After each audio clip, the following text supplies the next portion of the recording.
నమస్తే అండి, నేను అపర్ణ. భారతీయ సంస్కృతికి స్వాగతం. మాఘపురాణం 2వ అధ్యాయం.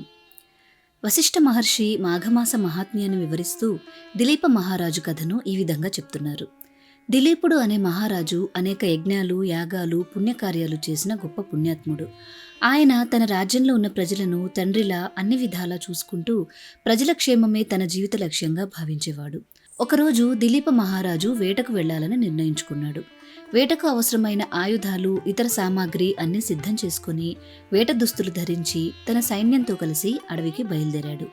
దిలీపుడు వెళ్లిన ఆ అడవి చాలా ప్రమాదకరమైన మృగాలతో నిండి ఉంది.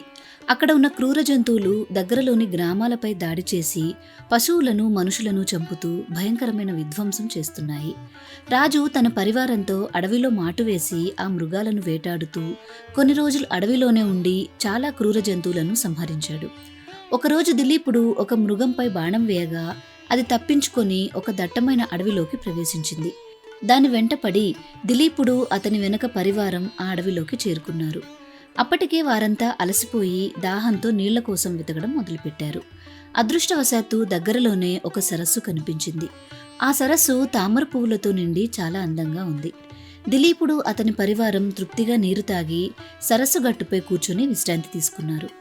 వేటలో చెదిరిపోయిన పులులు, సింహాలు, అడవి పందులు వంటి జంతువులు కూడా ఆ సరస్సు దగ్గరకు వచ్చాయి. దిలీపుడు, అతని పరివారం వాటిని చంపి వాటి చర్మాలను తీసుకొని తమ నగరానికి తిరిగి బయలుదేరారు. ఇలా తన రాజ్యానికి తిరిగి వస్తున్న సమయంలో మార్గమధ్యంలో ఒక బ్రహ్మతేజస్సుతో ప్రకాశిస్తున్న ఒక సద్బ్రాహ్మణుడు ఎదురయ్యాడు. ఆయనను చూసిన వెంటనే దిలీపుడు తన గుర్రాన్ని ఆపి నమస్కరించి చేతులు జోడించి వినయంగా నిలబడ్డాడు. ఆ బ్రాహ్మణుడు క్షణం ఆగి రాజును పరిశీలించి, ఈ రాజముఖంలో మంచి కాంతి ఉంది, గుణవంతుడిలా కనిపిస్తున్నాడు, ఇతనికి ఏదైనా మంచి ఉపదేశం చేయాలి అనుకుని, మహారాజా, ఇంత పవిత్రమైన మాఘమాసంలో సరస్సు దగ్గరికి వచ్చి కూడా అందులో స్నానం చేయకుండా ఇంటికి వెళ్తున్నావేంటి? మాఘమాస మహాత్మ్యం నీకు తెలియదా అని అడిగాడు. దిలీపుడు వినయంగా ఇలా అన్నాడు, స్వామి, నిజంగా నాకు ఈ విషయం గుర్తుకు రాలేదు. రాజభవనంలో ఉన్న పురోహితులు చెప్పి ఉంటారు, కానీ నేను వేటలో మునిగిపోయి కొన్ని రోజులుగా అడవిలో ఉండడం వల్ల ఈ విషయం మర్చిపోయాను. దయచేసి మాఘమాస మహాత్మ్యాన్ని నాకు వివరించమని కోరుతున్నాను అన్నాడు. అప్పుడు ఆ బ్రాహ్మణుడు, రాజా, సూర్యవంశానికి గురువైన వశిష్ఠ మహర్షి మీ రాజ్యానికి వస్తుంటారు కదా, ఆయన దగ్గర ఈ మాఘమాస మహాత్మ్యం గురించి తెలుసుకో, ఆయనకు తెలియంది ఏదీ లేదు అని చెప్పి ఆ బ్రాహ్మణుడు తన దారిలో తాను వెళ్ళిపోయాడు. దిలీపుడు తన పరివారంతో నగరానికి చేరుకొని మరుసటి రోజు ఉదయం తన మంత్రులు, సామంతులతో కలిసి వశిష్ఠ మహర్షి ఆశ్రమానికి వెళ్ళాడు. ఆ సమయంలో వశిష్ఠ మహర్షి తపస్సు చేస్తున్నారు.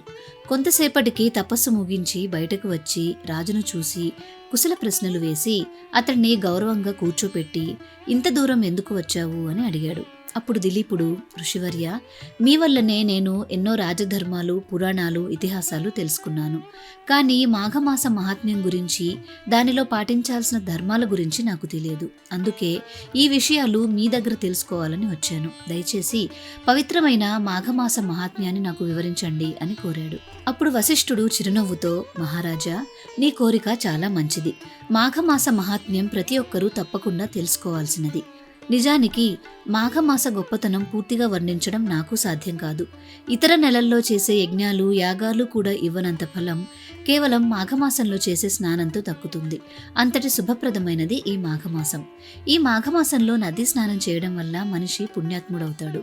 మాఘమాసం అన్ని విధాల పుణ్యఫలాలను ఇస్తుంది. ఇతర పుణ్యకార్యాల వల్ల స్వర్గం తాత్కాలికంగా లభిస్తే మాఘమాసంలో సంపాదించిన పుణ్యం వల్ల శాశ్వత స్వర్గప్రాప్తి లభిస్తుంది. దీనికంటే గొప్పది మరొకటి లేదు అన్నాడు. మాఘపురాణం 2వ అధ్యాయం సమాప్తం. మీకు ఈ వీడియో నచ్చిందా? నచ్చినట్లయితే లైక్ చేసి మీ బంధుమిత్రులందరికీ షేర్ చేయండి. మిగిలిన అధ్యాయాలను కూడా మిస్ అవ్వకుండా చూడాలి అనుకుంటే మన భారతీయ సంస్కృతి ఛానల్ని ఇప్పుడే సబ్స్క్రైబ్ చేసుకుని బెల్ ఐకాన్ని యాక్టివేట్ చేసుకోండి. తిరిగి రేపటి రోజు అధ్యాయంలో మళ్ళీ కలుసుకుందాం. నమస్కారం.